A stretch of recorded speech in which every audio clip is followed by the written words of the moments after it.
வணக்கம் ஃப்ரெண்ட்ஸ். நான் படிச்ச வேர்ல்டு நியூஸ் உலக செய்திகள்ல சில செய்தி இப்போ ஷேர் பண்ணிக்கிறேன்.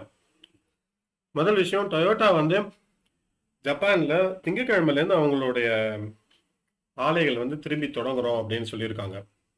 இப்போ போன வாரம் ஜனவரி 1ஆம் தேதி ஜப்பான்ல நிலநடுக்கம் வந்து எல்லாமே மூடப்பட்டது. அந்த ஏரியாவில் தான் இவங்களோட டொயோட்டாவோட இடம் இருந்தது. கிட்டத்தட்ட 80% ஆஃப் த ஆலைகள் வந்து திரும்பி வேலை செய்ய ஆரம்பிச்சிடுச்சு. திங்கட்கிழமையிலேருந்து டொயோட்டா ஆரம்பிப்போம் அப்படின்னு சொல்லியிருக்காங்க. ரெண்டாவது, கோல்டன் குளோப்ஸ் அவார்டு 2024க்கான நாமினேஷன் வந்துடுச்சு. மார்ச் 10ஆம் தேதி நடக்க போது ஆஸ்கரோட சேர்ந்து. இதுல வந்து நாமினேஷன் பார்பி படத்துலேருந்து 9 நாமினேஷன் வந்திருக்கு. அப்புறம் அந்த Oppenheimer, killers of the flower, poor thing, past lives, May December, anatomy of a fall and maestro, இந்த படங்கள்லேருந்து வந்திருக்கு. மார்ச் 10ஆம் தேதி இதை நம்ம பார்க்கலாம்.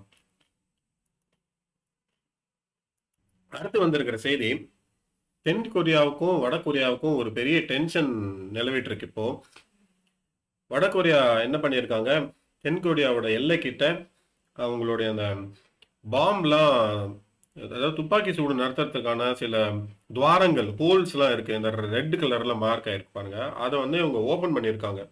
ஓபன் பண்ணி சவுத் கொரியா, வட கொரியாவுடைய கடல் பகுதி கிட்ட வந்து தாக்குதல்லாம் நடத்தியிருக்காங்க.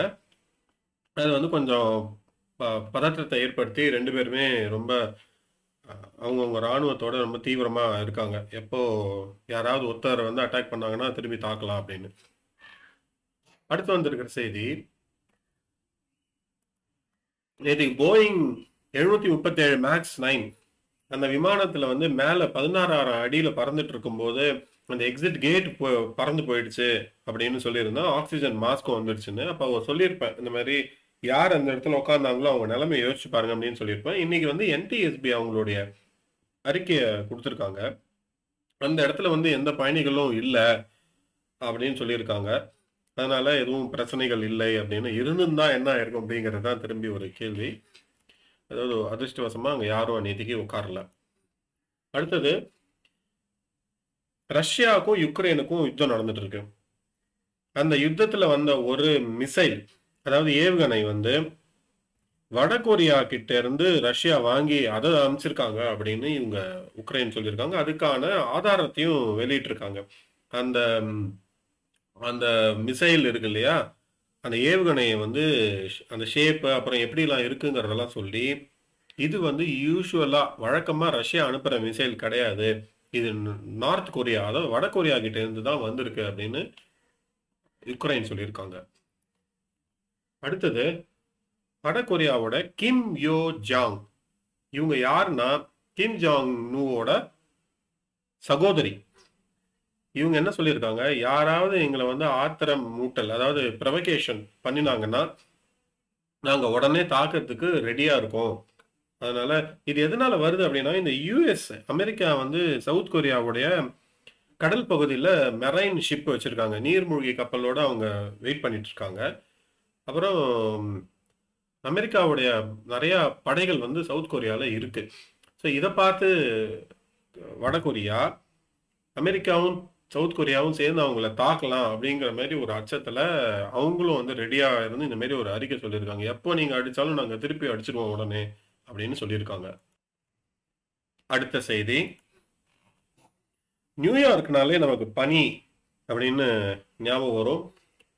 நிறைய ரொம்ப ஹைட்டான பனி, நடக்கவே முடியாது, கால் வச்சாலே உள்ள போகும், பனியில விளையாடுறது, இதெல்லாம் அந்த அளவுக்கு பனி வந்து இப்போ வராது. அதாவது பனி வறட்சி, வறட்சி அப்படிங்கிறது தண்ணியில தான் சொல்லுவோம், பனி வறட்சி இருக்கு. 2022க்கு அப்புறமா இப்போதைக்கு அந்த பனி வரவே இல்லை நியூயார்க்குக்கு. இப்போ கூட 5 சென்டிமீட்டர் தான் வந்திருக்கு. எப்பவுமே வந்து ஒரு 30 சென்டிமீட்டர் கிட்ட வரும், 5 சென்டிமீட்டர் தான் வந்திருக்கு.